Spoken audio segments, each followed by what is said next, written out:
Hello and welcome back to the channel. My name is Krashy, and today we're going to be doing an updated tier list for the most recent patch, which brought some item changes, it brought some hero changes, and I just want to kind of update my thoughts. Now, one thing I'm trying not to do is lean on my last tier list too much. I want to be like in the moment and give my thoughts. Keep in mind, friends, this is subjective. It's just my opinion. You don't have to agree with it. That's fine, but feel free to leave a comment and tell me what you are thinking. So let's go on ahead and dive into it. So first and foremost, I want to go on ahead and knock an S tier pick out of the way, and that's going to be like what I'm thinking is like the definitive S tier, which is Steel. Steel is incredibly strong. He's the best offlaner, one of the best offlaners, a really solid support, and a pretty solid jungler as well. I think Steel is a very versatile pick in that, right, in the sense that he can fill multiple roles. And like competitively, I think about Steel, and I'm thinking like future pick ban phase Steel, but that's not really relevant right now. But just Steel in general, very strong. I think incredibly strong, and just one of the best heroes in the game as a whole. Now, where do I want to go next? Maybe I'll talk about like mid laners or some of those characters. Yeah, let's do that. Let's go on ahead and touch on Gideon. I think Gideon is just like B tier strong, like very consistently strong. Really good laning phase because he has his little teleport and he's hard to gank. He brings good presence to the team fight, but he doesn't have the best team fight in the world, in the sense that like I think that there are some mid laners that do that role better, but very strong. I don't really see a world where Gideon is any lower than B tier, and some might argue a little bit higher. I don't quite feel him in that sense, but Gideon is just really consistent, and I really like Gideon currently in the meta. I think he fits in a nice comfortable spot. Let's jump to an offlane pick. Let's pick who do we want to pick? Offlane / jungle. Let's go with Crunch. I think Crunch is pretty poor performing. This one, it's like my opinion of him keeps changing because it's taking me time to change my opinion of him. Originally, I think Crunch was really strong. Then he got nerfed, and now he just doesn't really feel that strong. And this is how I always explain Crunch. He has like a power spike between level 6 and 11, where right whenever he gets his ultimate, and he has his ultimate, and he has like his ability to empower his third move, that's where he feels the strongest. Between 6 and 11, where he upgrades his ultimate a second time and he's getting items, that's where he feels the strongest. And then after that point, it just feels like every level or every minute the game goes on, everybody else is closing the gap on strength. Now, any hero in this game, if they get super fed, can feel like impossible to deal with. And so I know that feeling with Crunch because we've all had a game like that. But I think overall, whether it's offlane, whether it's jungle, there's just somebody on the roster that does his role a little bit better and more consistent with less risk. In that sense, he feels very feast or famine because of his ultimate, the way that it's just like a reactivate of its last ability. It doesn't feel very high impact to me. I've said that in the past. Ultimately, I'm just not a huge Crunch fan. I'm not a huge Crunch believer. I don't think he's very good. And in that same vein, I'm going to do the same thing with Feng Mao. Feng Mao is just not that impactful. He does okay in offlane, he does okay in jungle, but ultimately, and this is where tier lists have to be understood for the relativity in them. Relatively speaking, somebody else is going to fill that role a little bit better. You know, you can build him kind of bruiser, and that's okay, but you need to build pen so that way you can scale him. You need to build, you know, some flat attack, and this character is another kind of feast or famine. Like you have to scale him really hard in the early game. Like you have to get really fed in the early game so that way you can scale him into the mid and late game to have an advantage over people. But if you're having an even game, then somebody else is just going to fill that role better. Also, he doesn't really team fight super well unless you're just like ripping through people and getting chain ultimates off, which you get those every now and then, but a lot of the time it doesn't feel like that's the case. So what direction do we want to go with now? Let's look at supports. Honestly, I'm still in the RIKTOR is S tier support. I think that just nobody is really doing the support role better than RIKTOR. And even though there are some support picks, and I'll probably slide into that next, that I think are very close, RIKTOR is like a tank. You know, he's less tanky when he's support, but he's like a tank that brings a ton of CC to the table and has a hook. He brings burst damage potential to objectives with the hook. He brings a silence, like he brings decent damage and just really great team fight and lane presence. RIKTOR's solid. RIKTOR is a very solid pick. You can jungle him decently. can offlane him decently, mostly a support pick, but just like one of the best supports in the game, if not the best. We'll go ahead and slide into my opinion of the second best support, which is Decker. I think Decker is incredibly frustrating, and my opinion of Decker comes from playing against Decker a lot. I mean, I've played some Decker too, but when I'm jungling, when I'm running around the map, when I'm roaming, and Decker is just shutting me down everywhere I go. There's a wall in my face. I'm caged. I'm stunned. Like, it is so incredibly frustrating. She brings a ton of CC to the table. She's got a pretty solid laning phase. She did just get a small buff for her laning phase, like auto attack damage, which is not really much, but feels like she has a really solid presence in the game in terms of her viability. And yeah, that's where I'm at with Decker. I think Decker is very, very strong. All right, where do we want to go? Let's jump to the carries, because my opinion of the carries is ever changing, but I think that it's starting to solidify a little bit more. I think Drongo is an S tier carry. It's weird. It's like barely too, but Drongo has some self peel with his ultimate. Drongo has a long range slow. He has great damage output. But the thing that really solidifies Drongo for me is the stupid silence grenade, man. That thing is so obnoxious in a fight. It's just area denial, right? Area denial. You force people to move. You can shut down abilities. He's very, very frustrating to deal with. I think the Drongo is just like the best AD carry right now, but it's like by such a small margin that I'm going to go ahead and throw the other carries up here already. I think that they're both so phenomenally good that they're A tier. They're good for different reasons, but both Murdoch, Sparrow, and Drongo are all three of them are amazing. I think Drongo barely nudges the other two out, and again, room for subjectivity here, but I think that he, as far as the carry role goes, he's a very, very strong pick, and it can be really, really annoying. I'm kind of stacking the S tier a little bit more than maybe I should. Maybe I should pull things down a little bit, but I have one more S tier pick to throw on the roster for me personally, and it's going to be a jungler, and that's going to be Rampage. I think Rampage is absolutely, undeniably the best jungler. Nobody really can do what Rampage can do, but there is another jungler that I think is very high tier that we're going to talk about here in a second. Rampage is incredibly tanky, brings a ton of CC to the table, and does pretty good damage. He is just a force to be reckoned with. He brings so much to a team comp, and you can already see the kind of triple tank, like heavy CC meta that we're in, where I have RIKTOR, Steel, and Rampage all in the same S tier. They're all just phenomenal picks, and they're phenomenal picks in different roles or even some overlapping roles.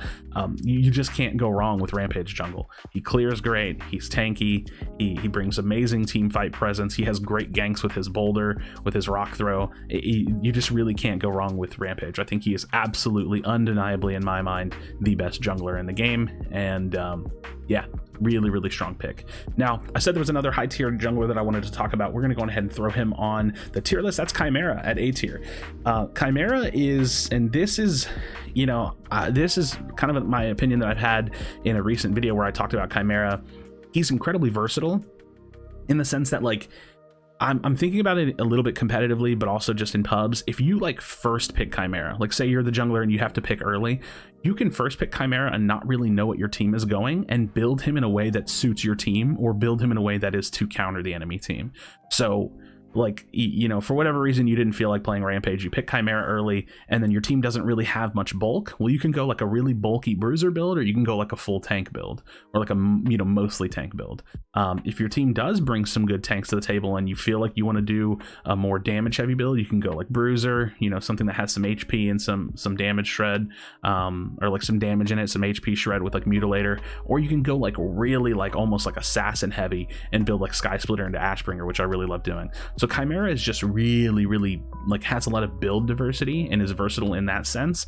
His kit's very, very basic, but he's solid in jungle, and he brings a lot of pressure to the jungle because he doesn't really ever have to leave. He just heals so much. So objective pressure from Chimera is really, really high, even more so than that of Rampage. But I will say that I think Rampage team fights a little bit better than Chimera, but they fill slightly different roles. But Chimera, very, very high tier jungler. I think that Rampage and Chimera are the two best junglers in the game, and yeah, it's very, very clear to me in that sense. All right, let's look at another mid laner. I think there are like 3 mid laners that really stand out to me. I don't have a mid laner that I want to put in S tier, I don't think. maybe I do, but I'm trying not to stack the S tier too much.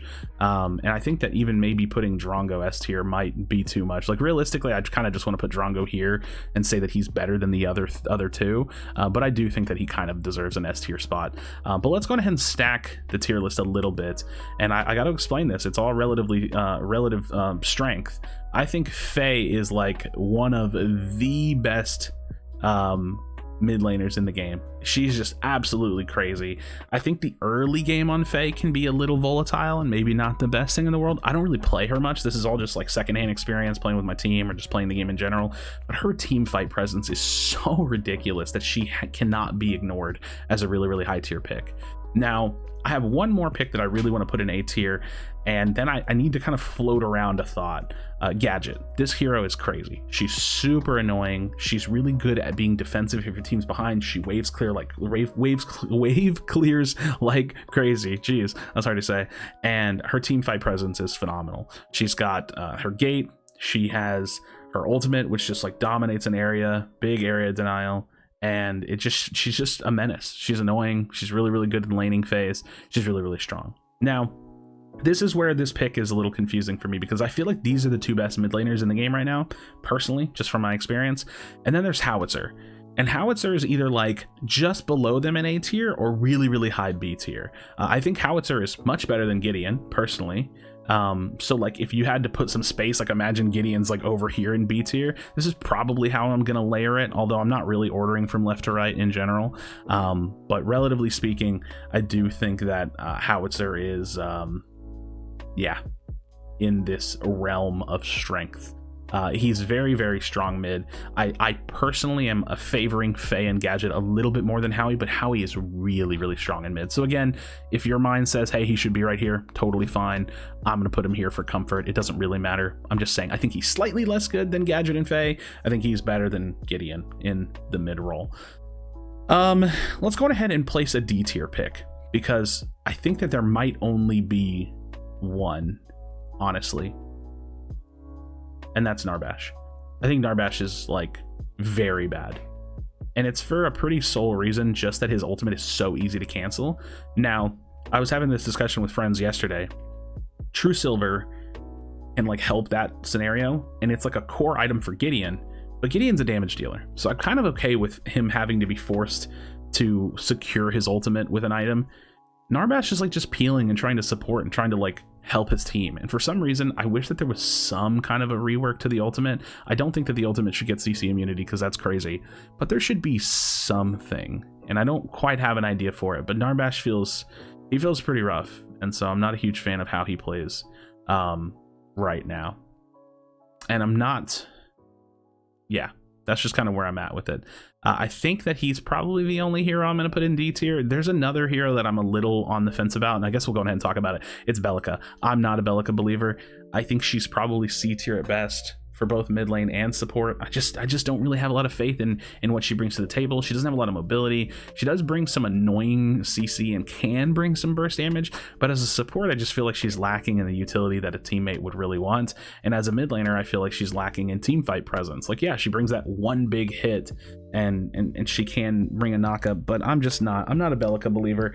Do I think she's D tier? It's really hard for me to decide, because I just try to think of like, of these three heroes, right, in the C tier, I would rather have Crunch or Fang Mao on my team than a Belica, probably. I just don't ever believe in Belica, so I do think I'm gonna throw her in D tier. I know I'm gonna get some pushback on that. I'm not a Belica believer. Maybe at some point that opinion can change, but I'm really not a Belica believer, unfortunately. Let's talk Sevarog. Sevarog got some buffs, and I do think that he's pretty decent. We're gonna throw him in the B tier. I think Sevarog is not going to take over jungle or offlane. Relatively speaking, anything that you could find for offlane or jungle is going to be better than Sevarog, that in the tiers above him.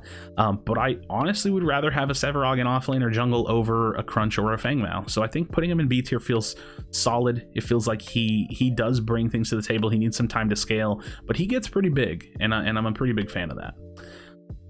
Let's look at Grux for off lane. Grux for off lane and jungle, I guess, for that matter. Although I don't really see him as much of a jungler because you can in solo queue, but in like competitive play, I don't really think he's going to get jungled very much. Unless you're running Grux and Steel, then you could jungle him probably.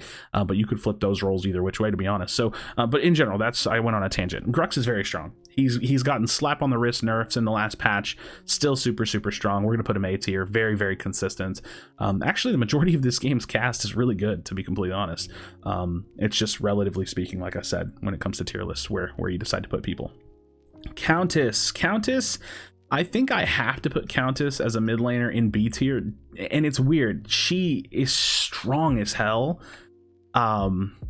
She scales like crazy, and solo queue players are gonna think I'm insane, but I think she's volatile, and I think she can be shut down, and I think that you can build Tainted against her, and I think that you can play against her in a way where you're getting cleanses, and I think she's you can play around her, but she also has the potential to just get so incredibly big and just start one-shotting everything and then completely carry a game.